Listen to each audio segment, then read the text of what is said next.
Hello there everybody, MrBnsftrain here, welcome back to the railway and welcome back to another running session. Now the idea for today's running session was submitted to me by Mr BNSFtrain, I think that's how he says his name, I think I got it right.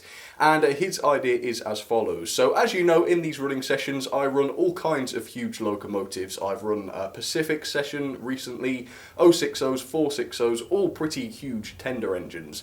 But very rarely do I run some of the smaller engines, so that is going to be today's video. I've chosen 6 of my very tiniest locomotives and they really are quite lovely, so they're going to be running together today. Hope you're going to enjoy it. Of course, keep an eye out for which one is your favourite and let me know at the end in the poll. But for now, that's all I've got to say, no more introductions to give. Let's get started today with some very tiny little locomotives. So today I'm going to start out with the largest locomotives and I'm going to work my way through to the smallest. So here is the largest loco of the day. This is a very lovely Bachmann shunter. It's an 04 shunter, a little 060. It looks like it might be an 080, but no, that sort of extra axle is just a counterweight, I think. Anyway, she has got some wagons, just 3 wagons. I've got similarly small trains to match the small size of the locos today. Just 3 of those Puch and Co wagons, if that's how you say them. So anyway, you can't see her too great there, obviously. She's a bit behind the houses there. So I'm going to just flick that point open. There we go, and we'll get her running. So here's a little bit of juice then for the 04 shunter. And she's going to be running on the middle line today. No, she isn't. She's gotten stuck. Shall I try and slam the ground? I don't think that's going to help because she's on a point, but we'll try. Okay, no, that was an almighty slam. It did not help. Let me give her a little push. There we go. Not a point I use very often, that. Anyway, here's a bit of history on the 04. So the 04s as a class were introduced in 1952, although the prototype was actually built in 1948, so quite a few years before. The class ran on a 24-litre Gardner engine with a 5-speed gearbox, but they were only really capable of reaching around 27 miles per hour at the very most.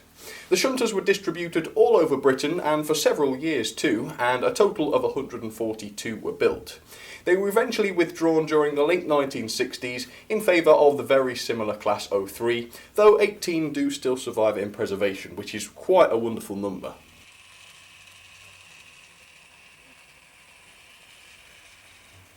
Okay, time to bring her to a nice gentle stop then, so I think right there ought to do it. And there is a little bit of a close-up of her, the lovely Bachmann 04 shunter. Yes, quite a nice little thing that. But obviously, definitely not the smallest loco in my collection, so let's move on now and look at the next smallest of today's models.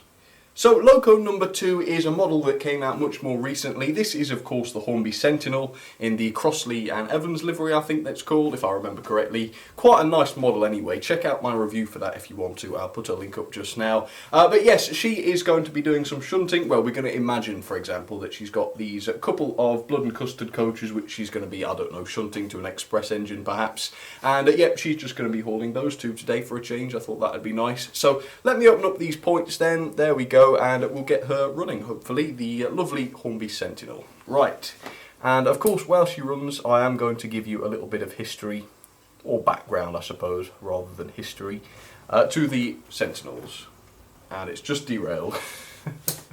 Let me fix it. And the brilliant thing about these is that they almost never derail. They really are very good. Yeah. Okay. Yeah, nobody noticed that, you see. Here's a little bit of history on the Sentinels then.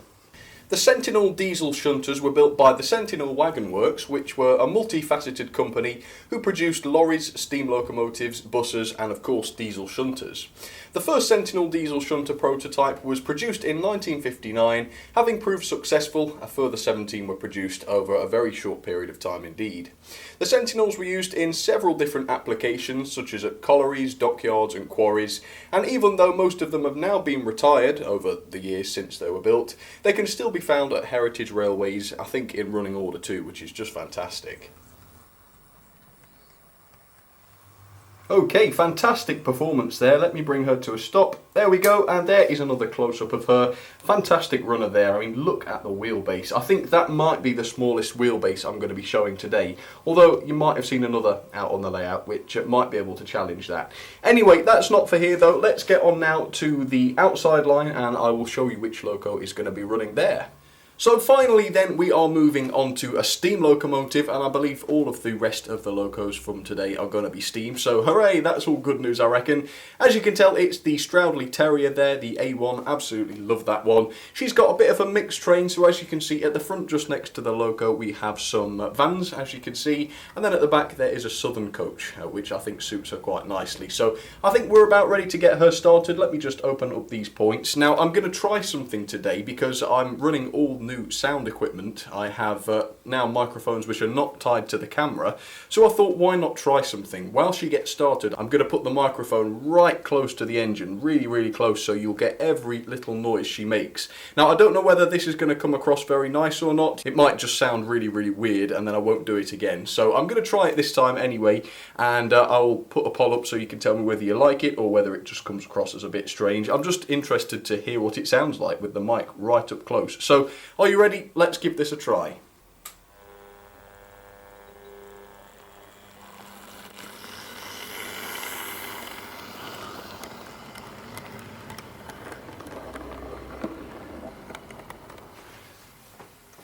Wow, that was unbelievably weird. I had my headphones plugged in for that. What a strange effect. Quite interesting to hear the wheels going over the points and things. You can really hear every single wheel rolling. Let me know, shall I do it again? It's quite interesting, I suppose. So the proper name for the Terrier is the LB and SCR A1 class, which was designed by William Stroud Lee and built between 1872 and 1880, so really quite an old-fashioned one. The A1s originally hauled commuter trains in the southeast of London during the LB and SCR years, and they were inherited by the Southern Railway in 1923, where they remained in traffic. Withdrawal of the class occurred over several years, the first being as early as 1901, but by 1964 all members of the class had been withdrawn, but luckily 10 have been preserved, which once again is just a wonderful number.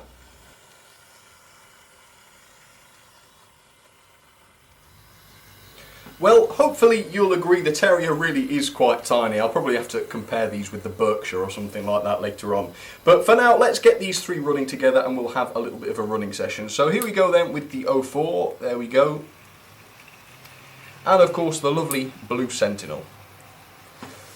Alright, enjoy them. I will get some shots of these running around the room. Got the 04 going a little bit quicker this time just to prove that she's capable of it. Maybe that is a little bit too fast. That to me looks a little bit higher than a scale speed of 27 miles an hour or whatever. But the Terrier looks much better. I think they were quite a bit faster, so there's no real problem with running those a little bit quicker, I don't think. But no, that looks about right, doesn't it? It looks about what you'd want it to be doing.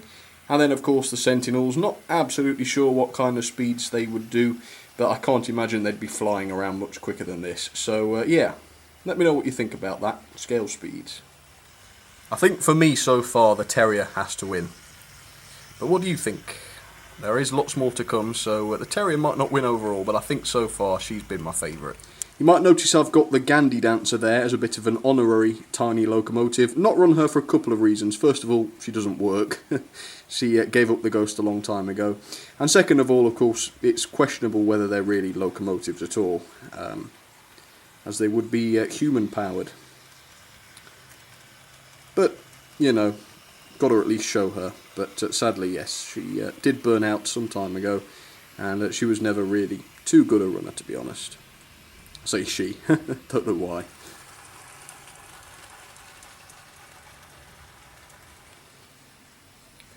Very nice.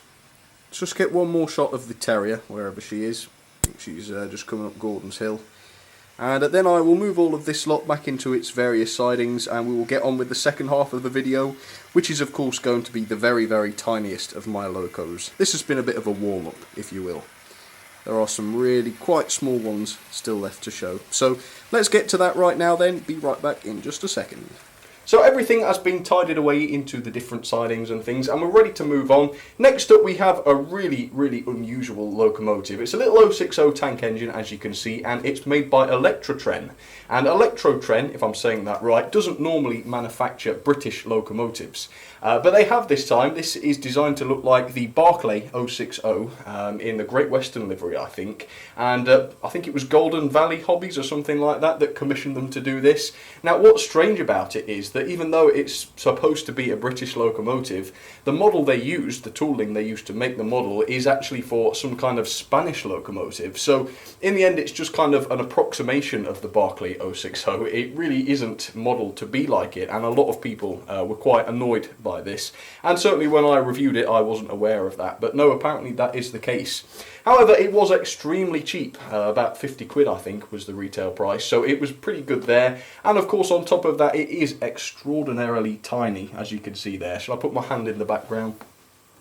There we go, that should give you an idea of the size. It's extraordinarily tiny, so while it isn't perfect for sort of, you know, prototypical layouts and videos showing real logos, it's just fine for a video all about tiny engines. So as you can see, she has some of these mighty white bread vans and also a Great Western sort of Toad-esque brake van there. So let's get her started. Let me open up these points. There we go.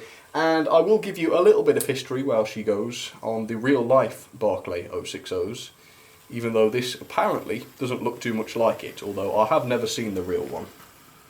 Andrew Barclay, Sons & Co. were founded in 1892 and they specialised in the production of industrial steam locomotives. Now there's very little information available about this particular loco, possibly because it's not very prototypical, or at least the model isn't, other than the fact obviously that they are Great Western locomotives, or they were Great Western locomotives, designed for use on metros and other short journeys between 1910 and 1920. So they were built by Andrew Barclay, Sons & Co, as I said, and they specialised in producing small, very small but basic locomotives, obviously for industrial purposes.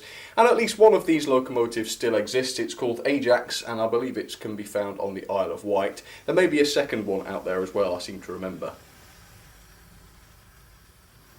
So there you have it then, the Electrotren Barclay O6O in inverted commas there. It's a fantastic runner, I really can't fault the way she runs, and of course Electrotren is owned by Hornby, so I think actually the motor and mechanism in here is very, very similar to those that Hornby use, possibly even with the same motor. But no, there she is, and for less than 50 quid, I mean, you can't really complain, can you? Not bad at all.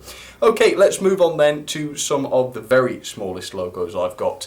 Let's go down to number 2 then. Okay, so here is a loco that I'm sure you'll all recognise. I absolutely love this one. This is one of the Huttons Barclay again, but it's an 040 this time, in the as-preserved Caledonian livery. Absolutely beautiful there. One of the nicest little locos I've ever seen, let alone owned. Really, really superb. Truly superb, that one. I love this. I'll include a little link right now to the review of this if you want to see more of it. Anyway, she's just going to be hauling one ex-Caledonian coach. I think it's an LMS coach in this particular livery, but it used to be Caledonian anyway. So let me open these points then, and she's going to be running on the middle line, but first of all let's just get her running and look at what a nice smooth performer she is. Absolutely top notch, 100%. Okay, let's get her started.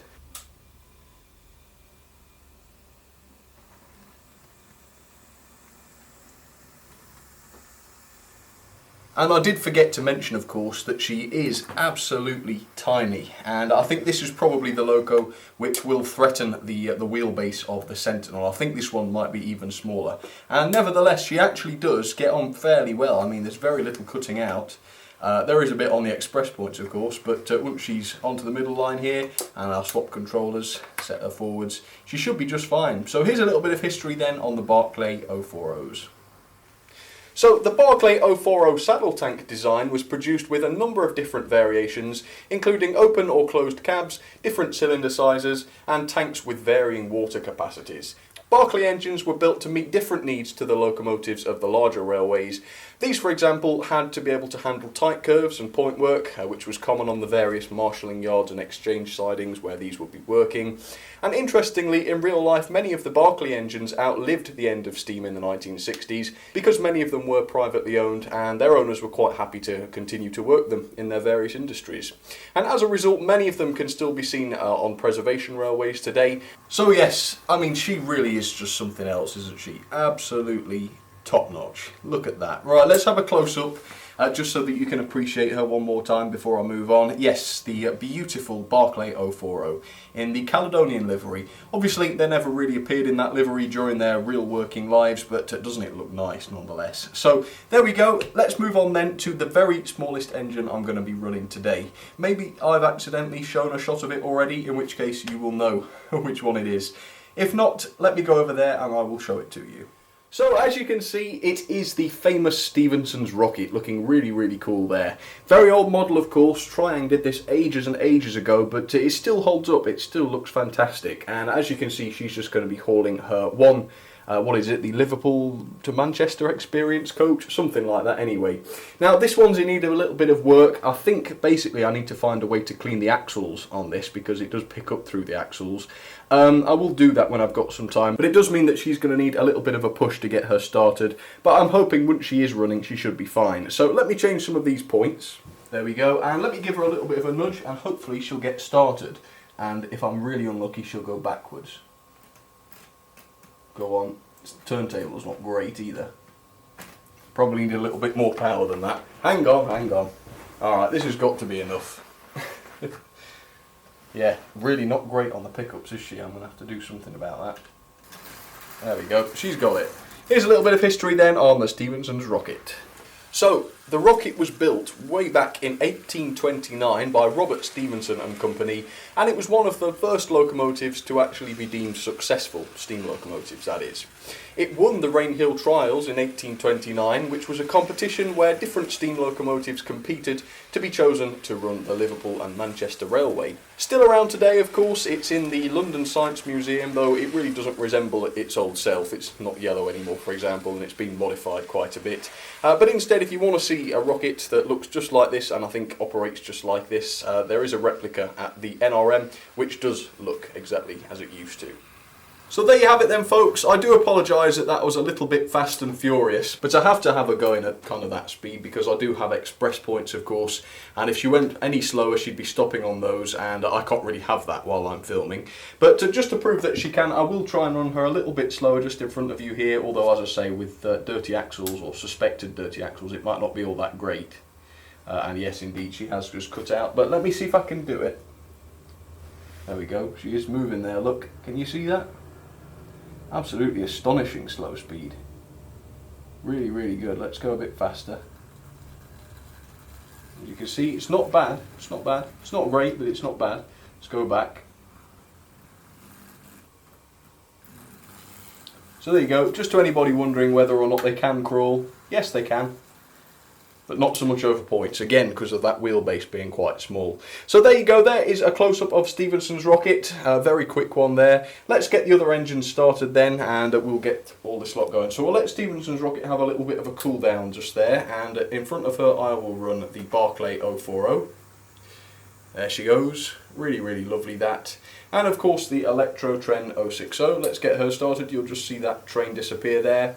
And now let's get Stephenson's Rocket started again. We will start her here from the close-up, and I will do my best to speed her up gently. Not too bad, not too bad. So there you have it then, folks. You have now seen all of the engines of today, so now all that remains is to vote on your favourite. So first half I think it was the Terrier for me. But now that we're into the second half, I think it's got to be the beautiful Barclay O6O. Of course, the Barclay O6O looks quite nice as well in the Great Western green, I think it is. Nice little goods train on there. Do like the look of that. Then we have the Barclay O6O, my star of the show. And by the way, it's fine if you don't find that she's the star of the show. I mean, you're perfectly at liberty to choose whatever you like as your favourite. It is only your favourite. And there, of course, is Stephenson's Rocket, going like the wind. Obviously, she never really went as fast as this in real life, but the Triang ones do have a habit of doing that. But personally, I kind of prefer the slower engines, like this one. Beautiful runner, this Barclay O6O. Let's go down here and look. Beautiful runner. And just to do as I promised, I'm going to slot this into the final running session. Here is the tender of what I think is my biggest locomotive in the collection, and if I just slide this along you can see here coming into view we have the locomotive, the Daylight of course, the GS4 I think it is, and then just for comparison there we have on the same track the Rocket. That should give you a good idea of the size difference there. Crikey, can you believe that?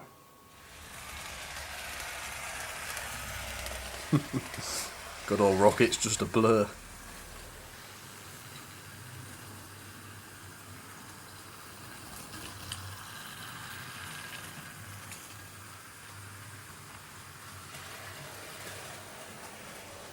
So that's it, folks, then. That is my day with tiny little locomotives, and I do hope you enjoyed that as much as I did. Like I say, I do love my big tender engines, and I have got a tender engine today, but it's the smallest one I've got. I do love the big ones, but it's sometimes nice just to have a day with the little shunting engines too. So that's exactly what I've done today. Hope you enjoyed that anyway, folks. If you did, please feel free to leave the video a like or even a comment, because I do love it when you guys get in touch. But for now, that's all I've got to say, I think, so thank you very much for watching. Let's have Rocket come by one last time, and I will see you very, very soon. Alright, cheers everybody.